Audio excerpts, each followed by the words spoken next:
en el Parlamento. No me cansaré de decir que si algo define al Parlamento es la construcción de la idea de interés general. El Parlamento define el interés general. Un interés general que, lógicamente, y esa es la gran virtud de la democracia, no es igual hoy que dentro de 6 años. Ese interés general se define de acuerdo con la evolución ideológica de la ciudadanía. En un momento determinado, los ciudadanos en España, hace 4 años, entendieron que el interés general debía estar determinado por una posición de centroizquierda, socialdemócrata, que representaba el Partido Socialista Obrero Español. Hoy, recientemente, han determinado que ese interés general debe estar representado en su mayoría por una posición de centro-derecha que representa el Partido Popular. Es decir, la idea de interés general no es una idea estable. En la democracia nunca hay un interés general perpetuo. No, ese interés general evoluciona con sus ciudadanos y el Parlamento representa esa evolución. A lo mejor los intereses de las partes no evolucionan, los intereses de los estudiantes o los intereses de los médicos o los intereses de los sindicatos, de los empresarios, son más o menos los mismos hace 4 años que hoy, muy parecidos. Pero los de los ciudadanos no. Los ciudadanos evolucionan y buscan que ese interés general se determine y se gestione de manera distinta en pos de la evolución. Esa es la tarea del Parlamento. Hacer actualidad, dar cuerpo a ese interés general. Esa es la tarea del Parlamento. Y hacerlo desde la pluralidad social, porque aunque ese interés general esté vinculado a la mayoría que en cada momento determina la sociedad, el Parlamento le añade la virtud extraordinaria de añadir el debate y la deliberación desde el pluralismo. El Parlamento dice a la sociedad: esto no es un país homogéneo, esto no es un país uniforme, sino que es un país plural, diverso, rico, con ideologías distintas. Evidentemente, hay mayorías y en la democracia la mayoría acaba conformando ese interés general. Pero hasta la decisión hay un debate, hay una deliberación desde posiciones diferentes que se expresan aquí. Eso es lo que añade a la idea de representación la noción fundamental de representatividad, que no es lo mismo que representación. Representatividad que el Parlamento tendrá que ganarse día a día. La representatividad no te la dan las leyes, ni te la da la urna. La representatividad es lo que se gana en un ejercicio de legitimación cotidiana. Pues bien, desde estas premisas es donde podemos ver cómo se inserta la idea de participación en el Parlamento, cómo lo hacemos compatible el interés general con la participación de sectores que siempre representan, como decía, intereses no generales. Antes de eso, decirles que no estamos hablando, lo he insinuado en mi exposición anterior, pero es una reflexión que me gusta realizar. Demasiadas veces pensamos que estamos ante fenómenos únicos en la historia. La globalización. Bueno, pues toda la historia es un proceso continuo de globalización. Lo que hoy llamamos globalización es una etapa determinada de ese proceso.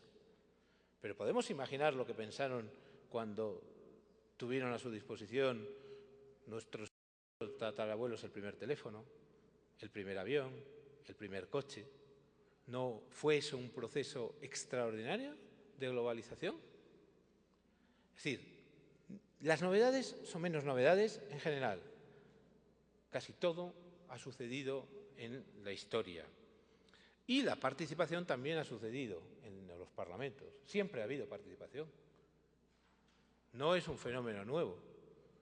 La participación ha sido consustancial a la institución parlamentaria y muy especialmente en la elaboración de las leyes. Lo que pasa es que se ha realizado de otra manera y bajo un nombre feo como es el del lobismo. Los lobbies, el fenómeno de los lobbies es un fenómeno participativo. Son grupos de intereses que, cuando hay una ley que les afecta, deciden participar. ¿Cómo? Presionando, pero es una forma de participación. Esa presión puede ser más legítima o menos ilegítima, lógicamente.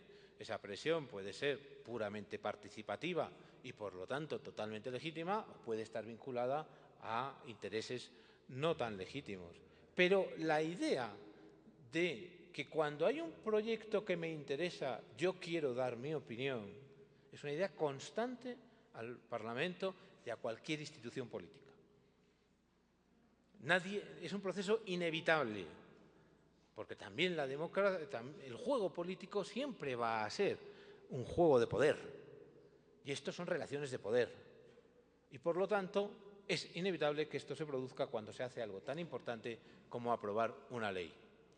¿Qué es lo que tenemos que pedir? Que se haga bien, en relación con el fenómeno de los lobbies, estoy diciendo, que se haga con transparencia, que se haga con publicidad, que sepamos quién participa y que, si esas reglas no se cumplen, haya responsabilidades, haya castigos. Vuelvo a otra idea que expuse. La idea de responsabilidad es muy importante en la democracia. A veces las reglas pues no se cumplen, no todo el mundo se comporta como se debe, y eso es connatural al ser humano. Lo que el sistema debe asegurar es la responsabilidad. Eso ya sí que es lo que nadie puede asegurar, que el 100% de los servidores públicos va a ser un ejemplo de honestidad, de eficacia, de servicio.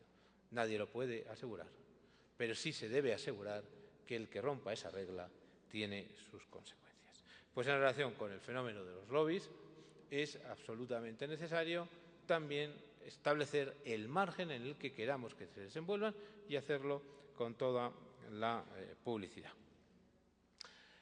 Dicho eso, mi compañera les explicará cómo se están estableciendo cauces para que los ciudadanos participen en los procedimientos legislativos. Yo tengo siempre la pregunta, y no tengo la respuesta, de cómo se combina eso con el fenómeno de los lobbies. En España, a nivel de Cortes Generales, el fenómeno del lobbyismo es un fenómeno muy importante, que existe, que ya suscita dudas. Hay quien pide que se haga una regulación ya. Incluso los propios lobbies piden que existan, los propios grupos de presión piden que exista esa regulación, porque, claro, a veces a mí esta situación de opacidad me beneficia, pero otras no me beneficia. Entonces, dicen, unas reglas de juego claras para todos. Les podríamos contar algunas anécdotas realmente poco afortunadas de esta capacidad de influencia de algunos grupos de presión que pueden llegar a tener sobre las instituciones, que suceden en todos los países, no son, desde luego, exclusivas de España. Pero ¿cómo combinamos eso con lo que sucede, por ejemplo, también en nuestros parlamentos autonómicos, en donde muchas veces las enmiendas a los grupos parlamentarios les son entregados por asociaciones afines? Antes estábamos hablando de una ley de caza. Pues seguro que a un grupo parlamentario le va una asociación de cazadores, a otra una asociación medioambientalista y a otra uno de intereses económicos, con las enmiendas que quieren que les presenten. Y muchas veces los grupos, si esas asociaciones son ideológicamente afines, las asumen. Es un fenómeno de participación y es un fenómeno de lobismo. Es lo mismo, son las dos cosas. Los grupos las asumen y entonces, en principio, pues no hay nada que decir porque las ha presentado las bancadas correspondientes. Bueno, la regulación del lobismo es una regulación que tiene que ir muy unida a lo que a continuación les dirá Olga. Yo acabo ya mi intervención haciendo una referencia al derecho a la participación en el Parlamento en general. Les he dicho, introducir la participación en la institución representativa es una dialéctica complicada, introduce una tensión realmente difícil de solucionar. Dicho eso, yo personalmente entiendo que hoy el Parlamento no se puede desenvolver en los mismos cánones que lo ha hecho tradicionalmente. Es decir, una institución de políticos, por políticos y para políticos, aislada en una torre de cristal que no era precisamente transparente y que los aislaba del mundo. Hay que recordar que hasta hace muy poco tiempo ni siquiera las cámaras de televisión entraban en el Parlamento británico porque se consideraba que eso distorsionaba el debate y que no era bueno. Era un Parlamento, lo que decía antes, que vivía más en el siglo XIX que en el siglo XX. Hoy eso ha cambiado, hoy hablamos de transparencia en el Parlamento, hablamos de ética pública, incluso los parlamentos físicamente se construyen de cristal como un símbolo de esa transparencia y de esa publicidad. Bueno, en ese esquema, en un esquema en donde Internet, la página web del Parlamento, va a ser a medio plazo más Parlamento real que los hemiciclos, es decir, gran parte del parlamentarismo real lo vamos a tener en esa página web. El hemiciclo y las salas de comisiones van a ser excusas para esa página, van a ser los presupuestos. En ese mundo que se transforma día a día en nuestras calles, tenemos que pensar en cómo incorporar toda la inquietud deliberativa, participativa de la ciudadanía a las instituciones parlamentarias. No es, repito, algo fácil, pero se puede hacer, se puede construir, se puede pensar.